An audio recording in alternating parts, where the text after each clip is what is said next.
As a fan of multiple forms of fiction, all different type of versus battles, scaling, and things along that, I come across a lot of communities, discussions, and debates involving it. But one day, I randomly saw a community post by King Cobra shared with again a bunch of different communities involving a community post that was holding a versus battle between Sub-Zero and Smoke, seeming of Mortal Kombat 9 in Pacific, versus Spider-Man and the new Goblin of the Sam Raimi universe with Tobey Maguire and James Franco. Correct me if I'm wrong on his name. And even though it's a weird battle to think about, it actually got me curious. What type of fight could these people have? With all the new scaling coming for this man Tobey Maguire because of No Way Home, and also just, kind of scaling for Mortal Kombat being something I haven't talked about in a minute, I thought, let me go ahead and do it. Especially as a man who's a mixed ball, trying to be the most creative and unique and throw more life into my channel as always, especially with arguable frequent use of, all type of characters of the form of, versus battle discussion here and there, back to back, but at the same time also trying to go about using unique characters. I thought, let me use two characters that are decently popular, two other characters that have some semblance of popularity, but when it comes down to power scaling, people don't really have an imagination for how. You know what I'm saying? So with that being said, and to put that all together in a greater grandstand, to me, that is why I all around feel like that is an interesting thing to think about and or of course about feeling about in a grandstand. Because at the end of the day, man, I just feel like it is a very interesting discussion between obviously two characters in a 2v2 setting. I'm going to be elaborating more on how the battle is going to be working when it comes down to the actual battle at hand and discuss how it could possibly be. But I hope you guys enjoy this video. Leave a like, leave a comment, subscribe, and yeah, pretty much it. Let's go and get it in. The Lin Kuei, stealthier than the night, as deadly as the dawn.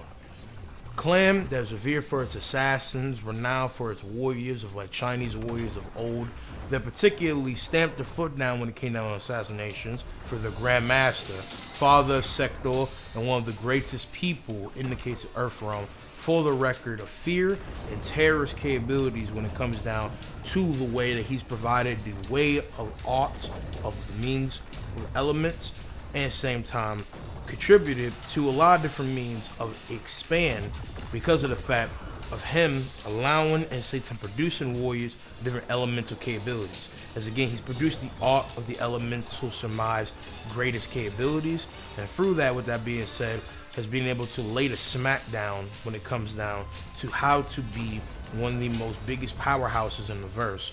When it comes down to the two warriors that we're speaking about, one of them has a legacy of the most profound and renowned essence.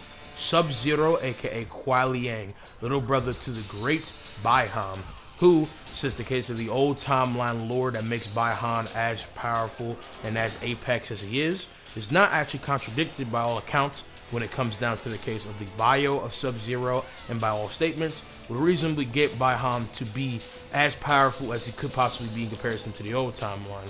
While Kuai Liang, in comparison to him, and even in the case of his younger days, and specifically staying to Mortal Kombat 9 as this conversation pertains, would be much more higher than this, as to simply make the different output of scaling credibility, Baihan was chosen for a mission under the case of Lord Raiden as being the greatest warrior of the Lin Kuei and one of the greatest warriors of Earthrealm to go about finding the amulet that would be later given to Shinnok by going down multiple temples and multiple charades of different challenges, defeating demigods, defeating revered warriors, defeating a younger, not in the same apex power play, hypothetically, of Fujin, and even being able to best the great Shiryu Scorpion, the greatest warrior of them and a revered assassin and apex level Black Air Force energy menace. With that being said, this man would defeat him and kill him with a great spinning uppercut, taking his skull off of his fucking body.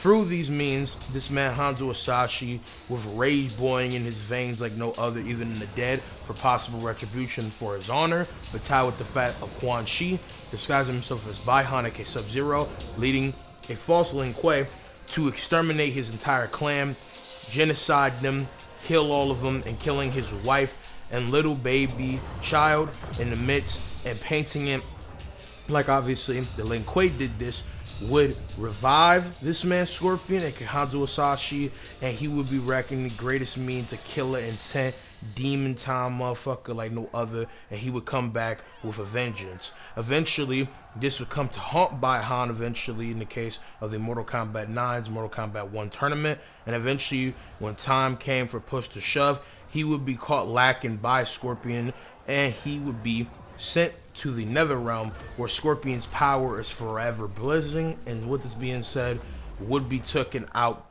in the mix, even with Scorpion being reluctant to want to kill him, by the words of Raiden, that vengeance would only bring more sorrow and unfortunism to his body, and he would kill him after Quan Chi threw out an illusion of false means, showcasing what this man Baihan did to his family.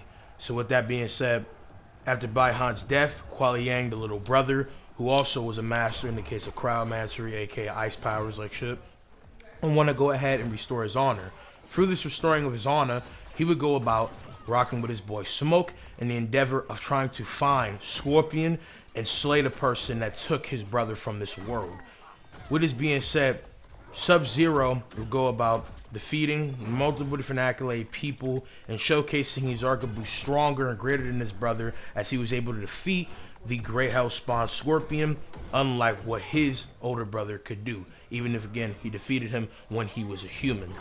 From this and all scaling chains that make that what that is, because of what Baihan has did and the people he's defeated, being the case of Cyrax, Ermac, Reptile, and all other forms of possible opponents that he could possibly defeat when he becomes a cyborg, even though we're not going to put him on the same scale, because Cyborg Sub-Zero is ridiculous to say the least, right? I don't want to get into that crack think his power scaling. With all this being said though, this would make Scorpion in comparison to him mix as well with all the scaling reasonably associated in comparison with the elementals and all the statements and the scaling of Scorpion to be said, possibly at low M, a city to multi-city level individual. But because the power scaling of Mortal Kombat, like I said, is kind of bogus and weird, if we take the old time statements that the elementals are one of the greatest threats to the planet, they could possibly destroy the world if they wanted to. They're able to cause so much possible havoc to multi-key parts of Earthrealm. They are said with their elemental powers to be possible living destructive weapons when it comes down to, the way the world is built up, meaning that they are the greatest possible threats individually and altogether to the planet, because again, of their statements of destructive power. So what his destructive power took into play, this could get this man Baihan to obviously Kuai Yang, if he's supposed to be better than his older brother, be reasonably a multi-country to continental individual. But then we take the higher scaling, there's someone like Young Scorpion defeating multiple foes or scaling to them, in the case of scaling to Liu Kang, scaling to Kung Lao, scaling to the case of, Raiden, enraged and bloodlusted, being powered by the amulet and his red divinity power, able to be able to defeat Devora, and scaling decently to his unhell spawn, but still fueled by the demonic power of the Nether Realm, older and more experienced self. This could get him to reasonably planet surface or bare minimum planet level amounts of scaling. Now if you ask me, I think the most consistent would be reasonably and negligent of the multi-country to multi-continental like scale, because simply put, that's the best way I feel like you try to bare minimum try to scale Scorpion as Mortal Kombat scaling is absolutely fucking ridiculous. But you could actually maybe try to higher rank, but speed, he would be reasonably in the relativistic mid to highest end pushing faster than light, but you could reasonably get him massively faster than light with scaling to characters that reasonably should be on that same output. With Cyrax defeating someone like Johnny Cage, who at this point was full getting into more of his power, right? And he defeats him as a cyborg, which makes him stronger, right? Tied with the fact that he defeated Scorpion, who And his younger self, aka as a Hellspawn, is able to scale to Raiden and other people, and Raiden's electricity / case of lightning should arguably be way faster than the case of what, normal electricity and lightning that ties with thunder should be. There's also the record for how he's able to do shit as Cyborg Sub-Zero, even though that's a stronger version of him, and again, I'm not going to get into that, reasonably outputting those scales of possible feats and scaling to the highest degree possible. So, in turn, that is Sub-Zero scaling. Smoke would just be a little bit beneath that. As you know, Smoke, aka AmonRa, like the case of Bi-Han and Kuai Liang, were born as basically the Lin Kuei in a way, being taken from the case of the actual parents and put into the Lin Kuei, or born through them with the greatest spirit and potential power boast and record to possibly be had. With the case of someone like AmonRa or Smoke, having that iconic line where there's smoke, there's fire, and being a beast of different proportions, as Smoke is able to teleport, has multiple cases of claims of martial arts, and is pretty much like Shadow from the case of Lego Ninjago, as this man is able to basically do Wraith-like capabilities of super speed, has defeated Katana, has defeated Reptile, has defeated Kano, who is not really a big, feat, but has also defeated Bi-Han, and because he's weaker than Kuai Liang, as Kuai Liang is better than him, he says that himself, and that's a reasonable assumption and scale, right? That would give reasonable credence to, the value that is in the regards for scaling, to say that Smoke is beyond what Bi-Han is able to do. And because he's one beneath someone like Kuai Liang and was able to defeat Sector, who is bare minimum stronger than the case of someone like Cyrax as a cyborg, at least, even though he defeated him when he was a human, right? That will reasonably put him in the same scale, and then the power scan should be similar. So you have Sub-Zero and Smoke reasonably being in the case of, a multi-country to multi-continental level foe people, to reason being of the highest speed of relativistic to faster than light, to reasonably good deal massively faster than light on a bare minimum. So with that being said, that would put them as one of the most highest to possibly be scaled people in those regards. And with their hacks, like I said, they have all these different great capabilities, ice powers, create big walls, swords, combat. This man Smoke is big different, when it comes down to his capabilities or shit, that he's able to build up smoke and possibly evaporate the body, cause different heating swords, vaporize people, disintegrate his body, and become a cloak wraith. Basically, like Reaper is a dime ting level swordsman, because this man, if you compare to the old timeline and credibilities of, how he's able to do shit with his smoke capabilities, as what's shown in the case when he is a Revenant, and the case of, Mortal Kombat 9, and as well Mortal Kombat 10, aka X, would make him one of the most dynamic capabilities of warriors, and definitely a lethal and elite killer in every regard. But that is for the case of Sub-Zero and Smoke. Time to talk about the friendly neighborhood Spider-Man and his ex, but still great revered friend, Harry Osborn, aka the new Goblin. The Spider-Man mythos has been loosely talked on this channel before, never to a big extent of breakdown like with someone like Tobey Maguire's Spider-Man, as I never tapped into live action talk. But when it comes down to the case of a video kind of similar to a shameless plug, being in the case of Deku versus the Sinister Six, or why Deku versus Sinister Six is not, one-sided, it's kind of close, you know what I'm saying, right?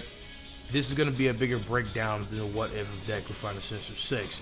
As with that video, I explained a simple, detailed, greater stretch of both sides. This is going to involve a lot of different mix-up power scaling, and I want to go ahead and say thank you to Crisis, Goji Chronic, and a few other people for putting me on game with a better evaluation of, the power scaling at hand, as without them, I wouldn't be as knowledgeable as I am. I would like to say power scaling, and shout out to them as YouTubers, as being said. But, yeah, that's pretty much it when it comes down to this. When it comes down to the case of, obviously, Peter, aka Spider-Man of Tobey Maguire, one of the goats of, Spider-Man adaptations and the best Spider-Man on live action to me. His scaling will be upscaling from Green Goblin, his general AP, but as well scaling up from his pumpkin bombs that are able to atomize the flesh of a person and are able to, cause city block level plus amounts of scaling. Within the case of, his third movie, as he's always growing stronger and stronger as each movie comes, he's able to go ahead and defeat him. He's able to scale over Dr. Octopus, and multiple times, all the time, was able to body him and had to literally use a deceptive, ratty plan to get out of dodge from him, as he never could beat Spider-Man one-on-one. And Spider-Man, because he holds back on a lot of his fights, could almost every time demolish him and run his fade with the greatest quickness if he really wanted to. What is being said as well, he also would upscale from different lifting feats and different strength feats. Ty, within the case of, all these characters, from what his webs are able to tangle, what his webs are able to reduce, are on arguably the same scale of creative, versatile, and intricate as what the comics would give, as has been said by the case of, one of the movie's executive directors, different producers, and just simply put, he's basically supposed to be a adaptation of almost every aspect that makes comic book Peter what he is to a certain extent. And with that being said, because of a person hypothetically cannot out strength build up in the case of, with their own lifting feats, there's an argument that he could contain a person and they could not, break out of what he's been able to showcase. You know what I'm saying? So there's a mixed bag argument that, he could be physically stronger than his opponents in this battle. But when it comes down to just a simple AP, with this being said, the city block scaling is pretty consistent across the board, with scaling to over, building level people in comparison, like Sandman in his giant form, being able to scale to his own Venom, that's able to copy his abilities and is pretty much a better version of him in almost every aspect of the way, with this being said. So in turn, that will classify him as being, just in his movies, being from city block level plus to reasonably, you could try to hypothetically say city level bare minimum. As like on some Homelander essence of scale, he's been able to scale the things that bring that out and produce, and scaling confidently against the greatest of the greats in his verse. Now, when it comes down to his true greater scaling, which is the MCU scaling, aka the scaling given to No Way Home, where he scales to obviously Tom Holland's Spider-Man, like how Andrew does as well, where he would be physically in every department the strongest Spider-Man by the scaling shown and what's given, as obviously his villains are able to do things to Tom Holland that they've never been able to do to Toby. Same time that goes for Andrew's Lizard.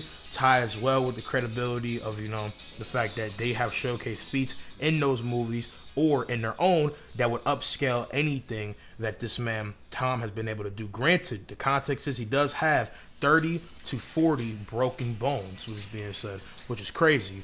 But this man, even with regaining his strength and arguably letting his healing factor fly, was able to be put off game by these people that arguably, from what's been shown in comparison within his films, should not be as strong as they are. But simply using scaling, that would put them in some departments arguably better than him, especially because when he was full bloodlust trying to kill Green Goblin, this man Toby was still able to push him back. And he pretty much gave him just this old man look of like, you don't want to do this, son.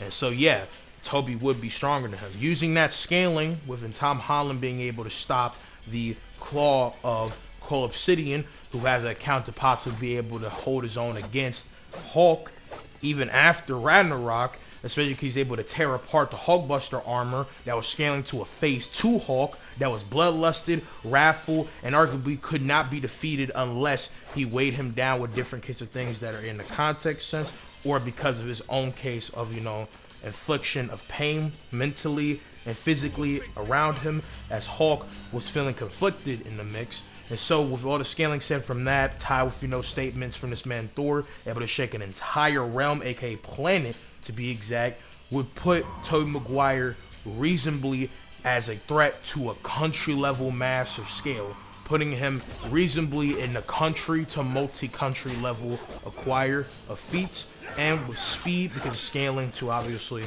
Tom Holland scaling to Electro's blast, and, reasonable scales up from that. We just use his own movies. He's like massively, possibly hypersonic if he wanted to possibly stretch. Adds a mixed bar qualm of this and this and this to possibly be asserted, and assertions of that, right? You know what I'm saying? Depending on how you perceive him scaling to these different faster bullets or rockets and things like that. But in the movies, we'll be scaling higher than that, as you could get him to reasonably relativistic on the higher margins. So with that being said, that would give him, you know, higher speed scaling to a greater degree, making him stronger than like phase 1 and phase 2 characters, putting Toby on one of the most highest scale things that we had. And again, he's up form from Tom and Andrew, and this is shown by Crisis and other, you know, very knowledgeable scalers. Now for New Goblin, aka Harry Osborn, with, you know, his feats and accolades, he would scale to a very obviously holding back to a half extent Peter, which will put him reasonably just on a city block level scuff, and maybe if you wanted to stretch, he could be pushing city level, but all his stuff would either just be from his tech and equipment. That's still going to be considered as AP, because obviously it's his arsenal that could be scaling in a similar massive scale of comparison when it comes down to bang for bang, ball for ball, peak for peak on scaling. He's obviously able to hurt Sandman. He's able to, you know, fly. Has a splitting-edged sword, basically akin to an HF blade. You know, he has all these different pumpkin bombs, rockets. He has a capability to vaporize person on a general scale. He's superhuman. He's scaling to a mixed bar, arguably bloodlusted black suit Peter, which, you know, obviously without the suit and all his equipment, was still getting fodderized to a half extent. They were going bang for bang. You know, those are some elite hands right there. But yeah, that's pretty much where he would scale. Now, as is obvious, this is a very mixed toss-up fight depending on where you scale it. If you want to go consistent on like most realistic scale for these people, on the record of, you know, comparatively the capabilities of like reasonableness for a character to be where they are in most realistic sense, there's a great argument to say that Peter would be carrying like the whole thing, as he would be reasonably beyond the comprehension of Sub-Zero and Smoke when it comes down to AP. And this man Green Goblin would be pretty easy work for them, as Smoke or Sub-Zero could eventually catch up to him with a greater speed arguable scale and, you know, freeze him, evaporate him, or simply Smoke could teleport to him, teleport him away with one of his smoke bomb teleportation things and flatline him. But I would also say that there's an argument that Pete could take out both Sub-Zero and Smoke before they can even get that chance, as he would be reasonably to a half margin bit more faster at their consistent rate on the lowest end, again with both of them scaling in the city to multi-city level, but scaling in a reasonable high relativistic, as Toby will only be a half cent faster than that, right? So with this being said, they could both get speed blitzed if you wanted to argue, but not entirely speed washed, to say the least. You know what I'm saying? Because obviously, you know, they could perceive him decently, and obviously him, in this case, you know, Toby is way stronger than them.